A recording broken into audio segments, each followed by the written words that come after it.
Coming up on MHK All Day, a look at how compliance with the new federal policy will keep students safe. Also a look back at the fire that engulfed the dusty bookshelf and what is next for the Aggieville staple. And how Manhattan High fared on the hardwood this week.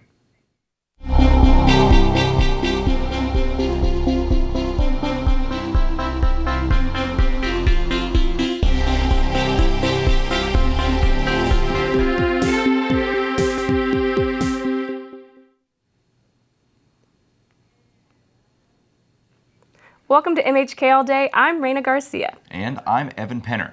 And first on today's show, we want to report that there was a fire in Weefald Hall at 4:43 this morning. The fire occurred on the 4th floor of the residence hall, and the cause is still unknown at this time. The Kansas State Police report that the fire was extinguished by the suppression system in place inside the residence hall. Students have been let back into the building. However, 24 students are being relocated due to water damage in their rooms, and there is one reported injury. A university employee slipped on some water and was injured while inspecting conditions after the fire. Emergency crews are clear of the area, and Claflin Road and Dennison Road are now reopened. Raina, did you see that the Kansas State Clery Act notification came out this week? I did, and I'm glad the notification went out to the entire student body. Indeed. MHK All Day reporter Kaylee McLaughlin has more on the subject. On Monday, February 26th, in compliance with the Clery Act, Kansas State University released a statement outlining an occurrence of sexual assault or an act of dating violence.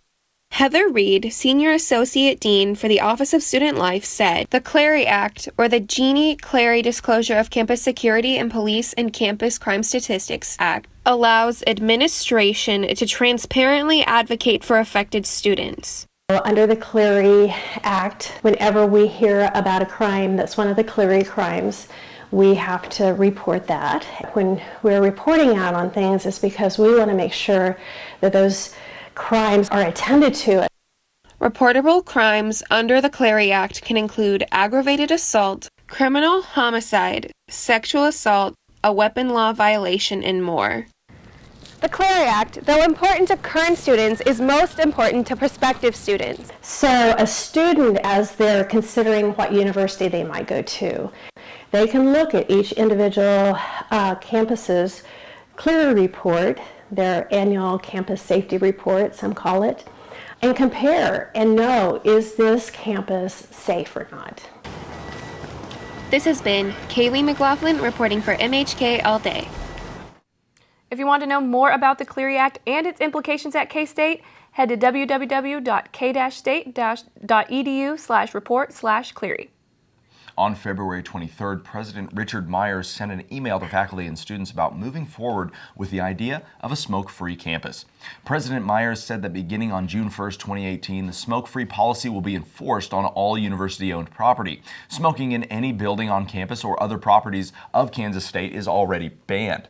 With 2,106 smoke-free campuses in the United States and 1,771 also being completely tobacco-free, President Myers says Kansas State is on track to join those numbers.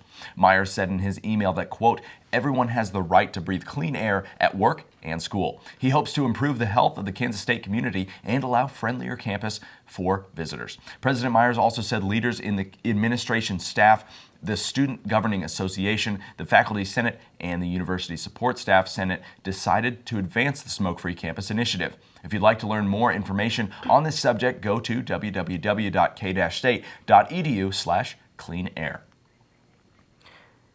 Ever wonder what it's like to be held up several feet in the air or perform a series of flips across the gym floor in front of hundreds of fans? Well, the K-State cheer team does that on a weekly basis. I attended one of their open gym sessions to see what it takes to be a K-State cheerleader. S-T-A-T-E State! The K-State cheer team is just like the rest of the university's athletic teams.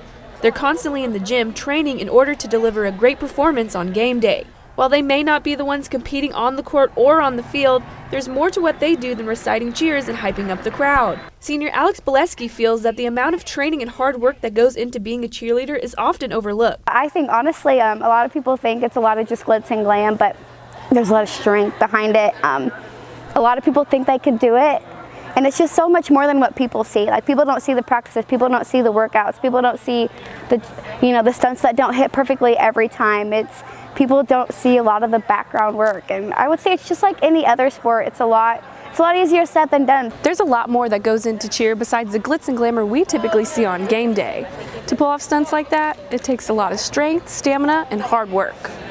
Just like any other athletic team, conditioning and training are key to a safe and successful performance. Being in shape is huge, and if they're in shape, again, everything's going to be a little bit better. It's going to look better, it's going to be safer, but to physically do everything for the length of time that we do, being in shape and having those type of the conditioning elements is very important to what we do. Performing stunts and tumbling sequences in front of hundreds of people each week is no easy task, but the K-State cheer team manages to do it with ease and, most importantly, spirit. In Manhattan, Reina Garcia, MHK All Day. Seeing those stunts up close was pretty amazing, and another interesting thing I learned was that they really have no off-season. Their season actually lasts about 9 months. The Riley County Historical Society is celebrating the Wolf House Museum's 150 years. MHK reporter Blake Reed has more on the story. The Wolf House Museum in Manhattan is packed full of interesting historical artifacts dating back to the late 1800s. When the house was first built back in 1868, it was owned by... Sorry for the technical difficulties. It was owned by a couple by the names of John and Sophia Frank and was built for use as a boarding house. A source close to the story says if you walk by the Wolf House Museum on the corner of Juliet and Fremont, it may not seem unordinary, but when you walk in these doors, things are all but ordinary. In 1875, Dr. George Hazard Perry III and his wife Ellen gained ownership of the home when it was willed to them by Dr. Perry's sister, who has purchased it from Frank's. Perry's also opened their doors for boarders. Another source says this is interpreted as an 1880s boarding house, so you can see how people lived. We know they lived in the home, and like I said, just to have a better understanding of the history here, and it makes that connection when people come visit, that more immersive experience. You can go into a bedroom, kind of feel like you're transported back in time to the 1880s. The work has been done to the house, and it is incredible. It does almost transport you to another era in history. The Wolf House was used to board anyone from students at the university to professors and even old K-State President George Fairchild. And if you'd like to learn more about the Wolf House Museum, tours are given every Saturday and Sunday from 2 until 5 p.m. Today we're remembering the massive fire that broke out 1 year ago at Aggieville's Dusty Bookshelf. MHK All Day reporter Callie Ogborn has an update.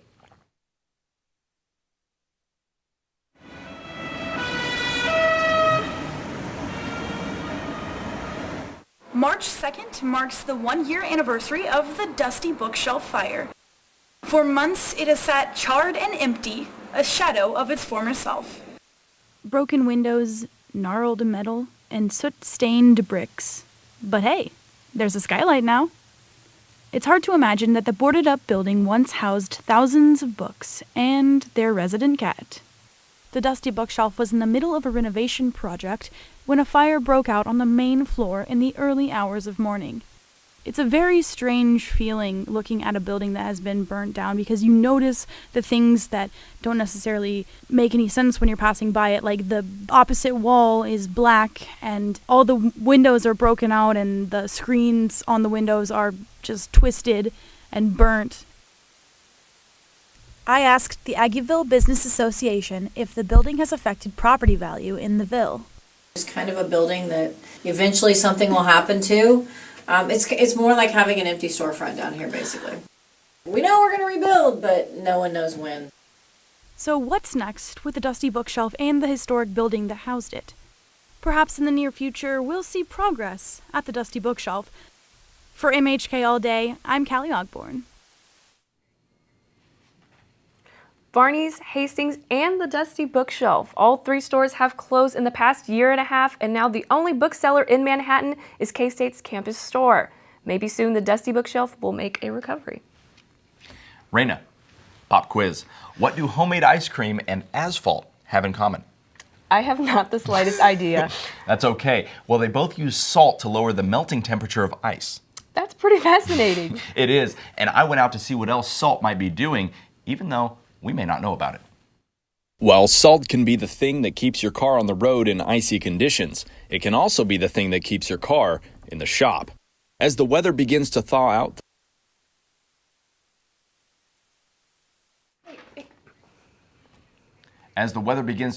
the lingering effects of the past few months can stick with your vehicle much longer than you might expect. Salt is corrosive and will speed up the accumulation of rust when moisture from melted ice, oxygen in the air, and metal on your car come into contact. This perfect storm is especially potent when you combine it with heat, such as on an exhaust manifold. Corrosion is one of the worst enemies of a car or truck's body and can cause structural damage if left unchecked.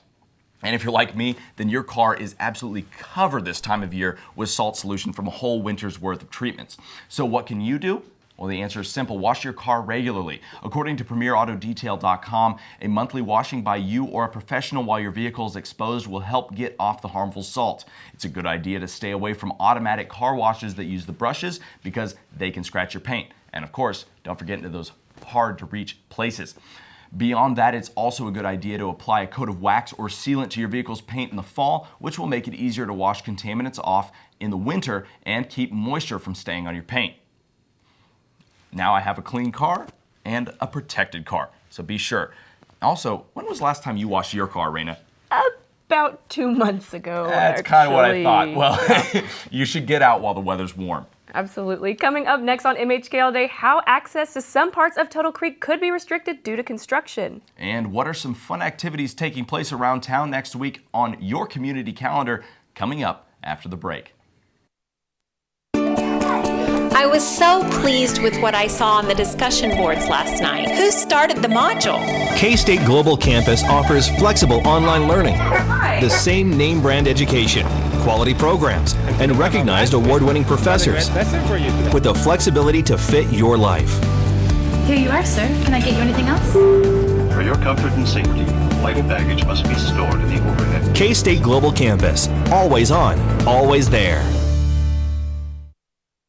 The best-kept secret in Manhattan is not a secret anymore.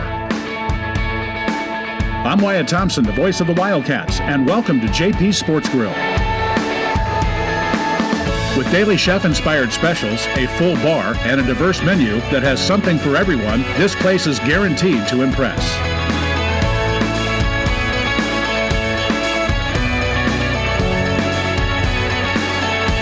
JP Sports Grill, your new favorite spot. I'm Kathleen from Meiningen, Germany. I'm Ginger from Overland Park, Kansas.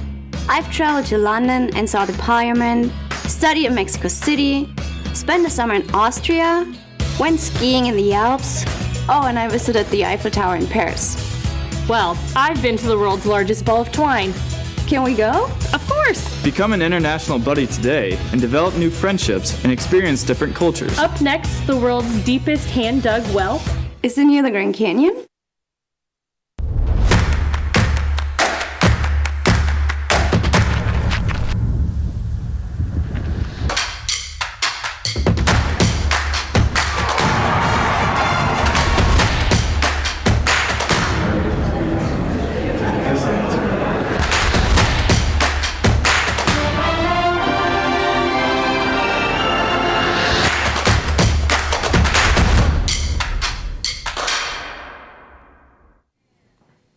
Those who frequent parts of the Tuttle Creek State Park and the Tuttle Creek Dam fishing areas will see some long-term closures. The areas closed around the dam are due to construction. The work being done is to repair parts of the spillway and that tubes that run underneath the dam. On February 21st, the Army Corps of Engineers started construction on the bridge deck over the Tuttle Creek Dam spillway gates northwest of the dam. The contract was given to Wildcat Concrete Services to repair the road, which goes across the top of the spillway. Highway K-13 between intersections with River Pond Road and Spillway Marina Road are closed and are expected to stay that way for the next 8 to 10 months. On March 19th, another project will begin to rehabilitate the Stilling Basin, also known as the tubes that run underneath the dam in Riley County.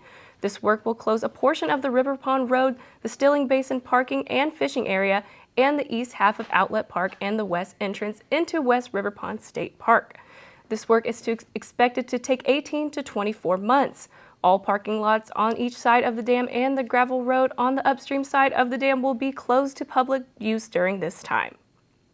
All parking lots on each side of the dam and the gravel road on the upstream side of the dam will be closed to the public use during this time as well. Detours have been developed by the Department of Transportation to route motorists to highways K-16, US 77, and US 24. And while parts of the state park may be closed, there's still tons of fun things to do in and around Manhattan. We will send it to Bree Smith, who has them all lined up in our community calendar. Bree? Thanks, Raina. If you're looking for a fun weekend activity, look no further than the Manhattan Arts Center and their production of The Game's Afoot with a few showings left. This weekend is your last shot to see the production, with evening performances tonight, tomorrow, and the final matinee showing on Sunday. Starting next week on Monday, another musical is showing when the Navy Concert Band visits McCain Auditorium at 7 o'clock. Manhattan is one of only 21 stops made by the band during its 2018 tour. Next Tuesday, if you're having any issues with the technology around your house and are feeling stumped, stop by the Manhattan Public Library in the Grosbeck Room from 2 to 4 p.m. for help with any technology questions you may have. Feel free to register beforehand on the Manhattan Public Library website if you know you will be attending. On Wednesday, Bramlage Coliseum will host the first day of the 2A Kansas State High School basketball tournament. The tournament will run through Saturday and give many opportunities to check out some high school basketball action. Let's celebrate International Women's Day on Thursday from 6 until 8 p.m. at the Holiday Inn next to the Kansas State campus. The event will feature speakers from Great Britain, Germany, Kenya, and more. On Friday, catch a performance of Oklahoma at the Columbium Theater at 7:30 that night and throughout next weekend. That's all on the community calendar today. Back to you, Evan and Raina. Thanks, Bree. Up next, a look at Manhattan High's busy week on the court.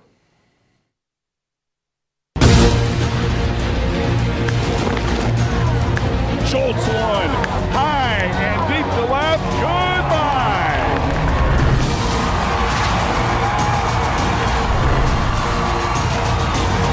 Shot to right, K-State's going to try and score two. Another play at the play, but this time Brennan slides past the tag. And Brad Hill is the all-time winningest coach in K-State history.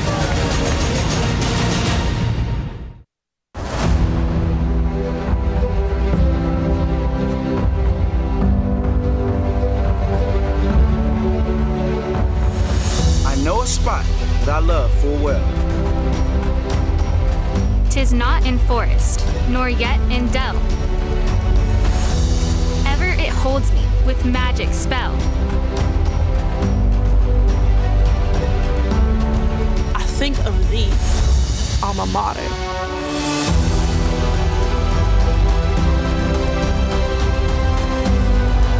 We'll carry thy banner high. Long, long. May thy colors fly. Loyal to thee, thy children will swell the cry.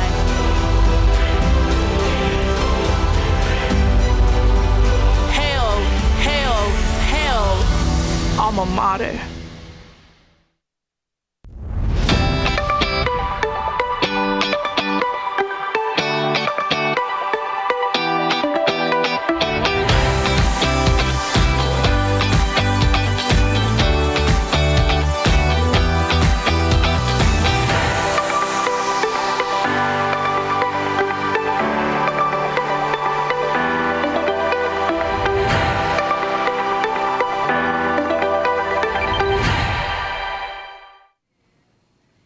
Welcome back to MHK All Day. The Manhattan High Indians had a jam-packed week. That they did, and Dean Wade is establishing himself as a big-time player for K-State. Caleb Schumacher has more. Thanks, guys. First up, the Manhattan High girls basketball team started their pursuit of a second straight state championship on Tuesday evening as they played host to Wichita West. The visitors struck first with a three-pointer in the opening minute of the game, but Manhattan High responded with a 16-0 run to take control of the game, and they would never look back. The Indians led at halftime 51-23. In the second half, it was more of the same for the Indians, who midway through the fourth led by more than 30, signaling the start of a running clock that would end the game. 4 Indians finished in double figures, with seniors Chrissy Carr and Megan Worthington leading the way with 18 and 16 points respectively. The Indians played for the Sub-State Championship at home tonight against Hutchinson High. The Manhattan High Indian boys team had a different result on Wednesday in their Sub-State contest against Wichita North. The first period of the game started slow, but Manhattan picked it up in the second quarter, scoring the majority of their first half points and led 28-17 at halftime. That's right. And out of halftime, the Indians started fast and kept their lead until late in the fourth quarter, when Wichita North took the lead back thanks to 2 late three-pointers by Eli Parameter. All the Indians can do was to look on as their season came to a halt, as some final free throws from Wichita North put the game out of reach. That's right. The final score was 60-57 in favor of the visitors. Manhattan High finishes their season with a 10-11 record. In other local high school action, both the Wamego and Rock Creek boys teams get their postseason action started tonight. With each team ranked as top team in their individual substates, both will be looking to return to the state tournaments next week. The Mustangs take on Clay Center at 6 o'clock at the Holton High Gym, and the Wamego Red Raiders take on El Dorado at El Dorado High at 6 p.m. as well. And from local high school legend to college basketball superstar, Dean Wade has lived every Kansas kid's dream. We caught up with him and Coach Weber for more. Fortunately, that's not available right now, but we did catch up with him, and it was a really great story. Dean is an incredible player, obviously, as we've seen on the court. Absolutely. And up next, a look at how to find a furry friend in our area. Bases loaded, 1 out, bottom of the 9th. Cats and Sooners tied at 5, and the Cats trying to win a Big 12 title for the first time ever. Outside, it gets away to the plate. Kansas State has its title. Ships it in the middle, a header into the goal, and a score for K-State.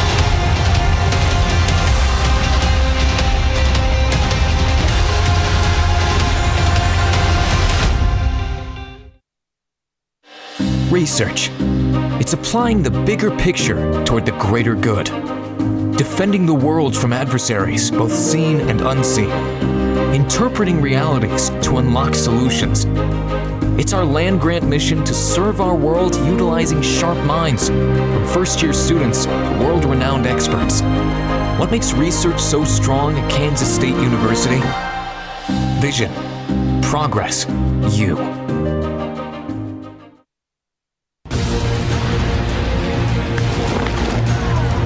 Schultz one, high and deep to left, goodbye.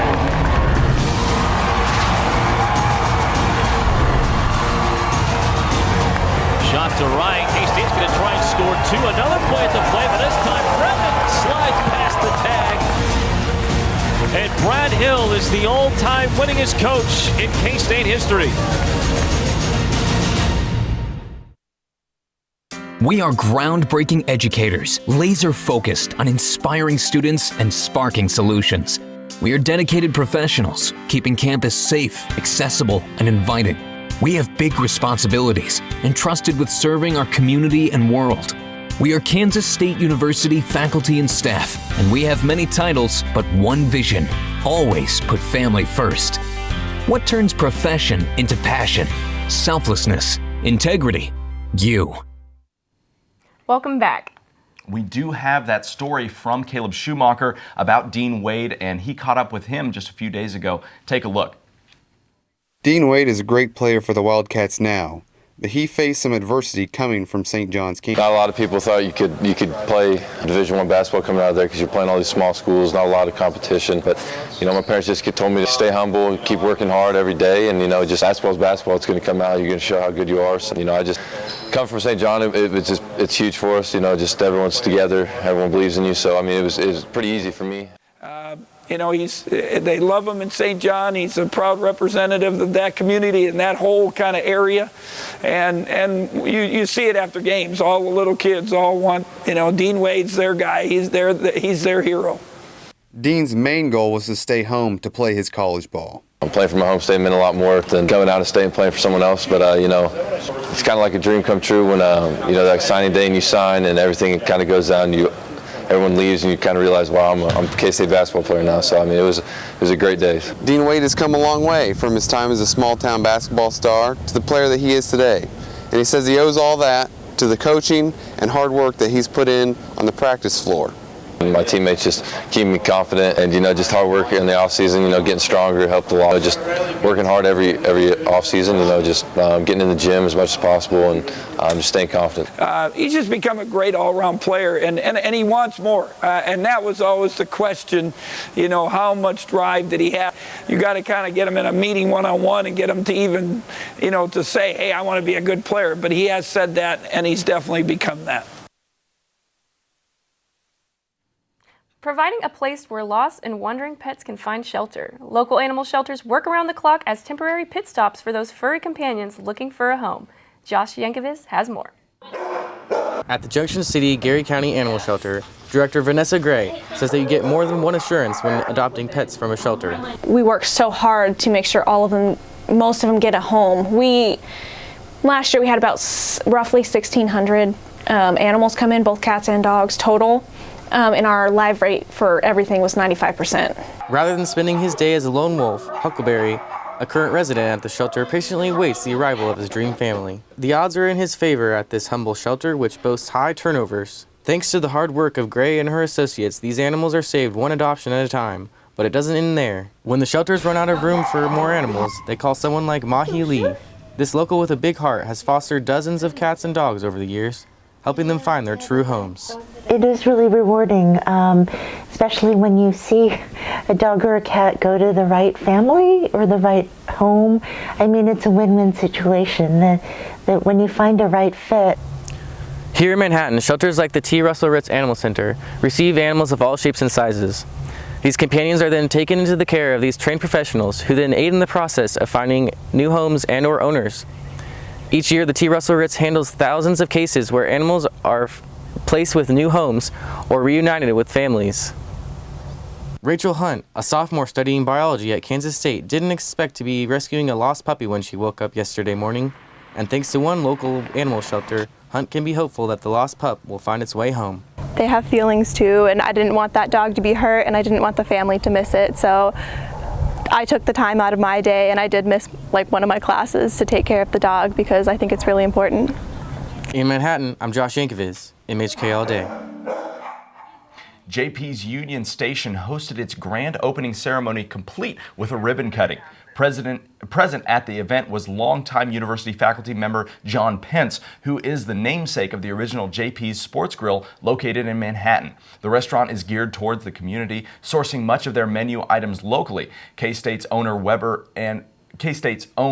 and Call Halls supply JP's with their local beef and cheese. Next door is JP's Fast Tracks, which offers an on-the-go option for students in a hurry. The restaurant is not just for students through the validated parking in next door parking garage available in the evenings and weekends. We have had some wonderful spring weather, haven't we? We absolutely have. And the good news, evidence is that the weather should continue this week with highs in the 60s and lows in the 40s. Thank you very much. That's all we have for MHK All Day. Join us next week.